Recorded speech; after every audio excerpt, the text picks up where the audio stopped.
কি দুষ্ট গণহারে আসতেছে সবগুলো। যান ঘুরে যান কাকা, ঘুরে ফেলেন। আপনি তো হাতে ইচ্ছা করে, আপনি উনি দাঁড়ায় ছিল, আপনার হাতে বাম সাইডে জায়গা ছিল। আমার নাম হচ্ছে রাজ। কন্টেন্ট ক্রিয়েশনে আসা যেই কারণে বা যেইভাবে, এটা আসলে একটা তিক্ত অভিজ্ঞতা থেকে। যদিও আপনি আমাকে শুরুতেই বললেন যে কন্টেন্ট ক্রিয়েশন, তো ক্রিয়েশন বলতে মানুষ যে কন্টেন্টটাকে তৈরি করে, সৃষ্টি করে, এটাকেই বোঝায়। কিন্তু আসলে আমি তো কোনো কন্টেন্ট ক্রিয়েট করি না, আর এমনিতে নিজেকে কন্টেন্ট ক্রিয়েটর আমি দাবি করতেও নারাজ। আমি যখন প্রতিদিন বাসা থেকে আমার অফিসে যাই, আসা যাওয়ার পথে কিছু দৃশ্য, কিছু ঘটনা আমার চোখের সামনে প্রতিদিনই পড়ে। যেহেতু এই শহরে অলমোস্ট আমার 20 বছরের বসবাস, এই পুরোটাই হচ্ছে আমার সার্ভিসের কারণে, আমার চাকরি যেহেতু ঢাকায় করি এই সুবাদে। তো আসা যাওয়ার সময় বিভিন্ন ধরনের ঘটনা, বিশেষ করে এই ট্রাফিক রিলেটেড প্রবলেমগুলো সব থেকে বেশি ফেস করতে হয়। অতীতে আমি বাইক রাইড করতাম না, আগে আমি মেট্রো বাস করে আসা যাওয়া করতাম অফিসে। তো সেই সময়টাতে ঘন্টার পর ঘন্টা সময় লেগে যেত রাস্তায়, অনাকাঙ্ক্ষিতভাবে রাস্তায় জ্যাম লাগতো, ট্রাফিক জ্যামে আটকে পড়তাম, রং সাইড দিয়ে লোকজন আসা যাওয়া করতো। অনেক ধরনের প্রবলেম যখন দেখলাম তখন এটা একটু খারাপ লাগতো, মনে হতো যে আমাদের দেশটা এরকম কেন।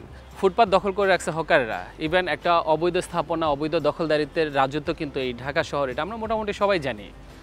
তো সেই চিন্তা থেকে আমার মনে হলো যে আমি এখন যদি কিছু বলতে যাই, এটা হয়তো অনেকের কানে গিয়ে পৌঁছবে না, কিন্তু আমি কিভাবে বলবো এই কথাগুলো, মানুষের কাছে কিভাবে এই মেসেজটা থ্রো করব। ওই চিন্তা থেকেই মূলত আমার মনে হলো যে একটু একটু করে আমি এই বিষয়গুলোকে তুলে ধরি।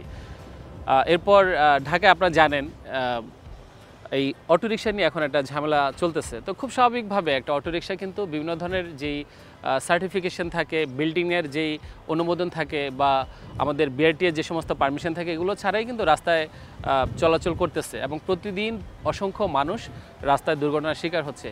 তো আমি যে কথাগুলো বলবো এগুলো মূলত সবাই জানে, সবাই বুঝে, বাট আমার এই তিক্ততা থেকে, এই খারাপ লাগা থেকে মূলত আমার এই কন্টেন্টে আসা, যেটা আপনি বললেন আর কি, এই ভিডিওগুলো তৈরি করা।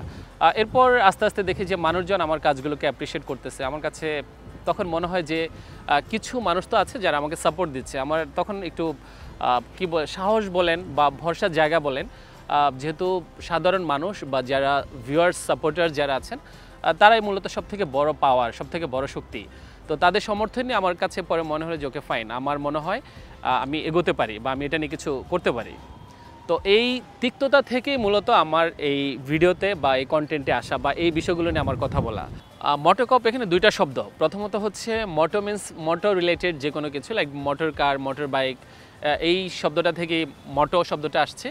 আর কপ শব্দের অর্থ আমরা জানি, যেটা আমরা দেশের বাইরে, আমাদের দেশের মানুষ অতটা ইউজ টু না বা এটা শুনে অভ্যস্ত না। কপ অর্থ পুলিশ, পুলিশিং। তো পুলিশ বলতে সেই পুলিশকে আমি বুঝাই না যেটা আমাদের দেশের পুলিশ। যেহেতু পুলিশের একটা ট্যাগলাইন আছে যে জনতাই পুলিশ, পুলিশই জনতা। তো আমি মনে করি কোনো না কোনো ক্ষেত্রে কিন্তু জনগণও পুলিশের ভূমিকা রাখতে পারে। একটা মানুষ যখন ক্রাইম করে তখন কিন্তু সাধারণ মানুষ সেই মানুষটাকে জিজ্ঞাসা করে বা আটক করে, দেন পরে পুলিশের কাছে হস্তান্তর করে। তো সেই জায়গা থেকে আমার কাছে মনে হলো যে হ্যাঁ, আমারও কিছু বলার আছে এবং আমিও বলতে পারি।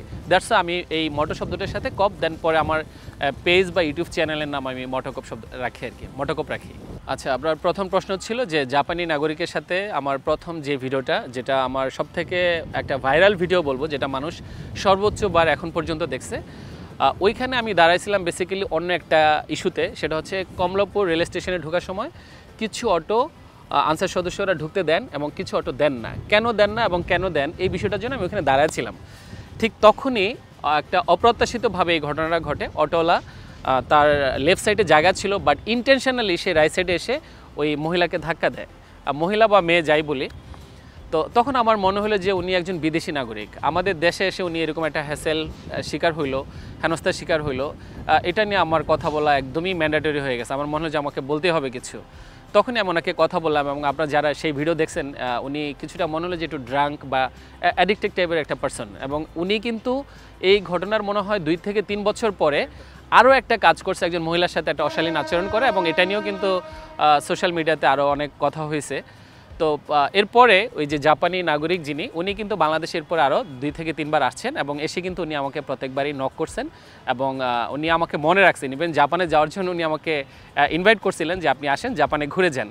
তো যদিও উনি ব্যথিত ওই ঘটনাটার জন্য, বাট পরবর্তীতে আমাদের এই আপ্যায়ন বা আমাদের যে একটা আন্তরিকতা ছিল, ওনার প্রতি সাপোর্টিভ মেন্টালিটি ছিল, ওইটা দেখে উনি যথেষ্ট খুশি, এবং উনি বাংলাদেশ পুলিশকেও থ্যাঙ্কস জানিয়েছে, কারণ ওই ঘটনার পরপরই কিন্তু ওই অটোওয়ালাকে বাংলাদেশ পুলিশ অ্যারেস্ট করে আর কি।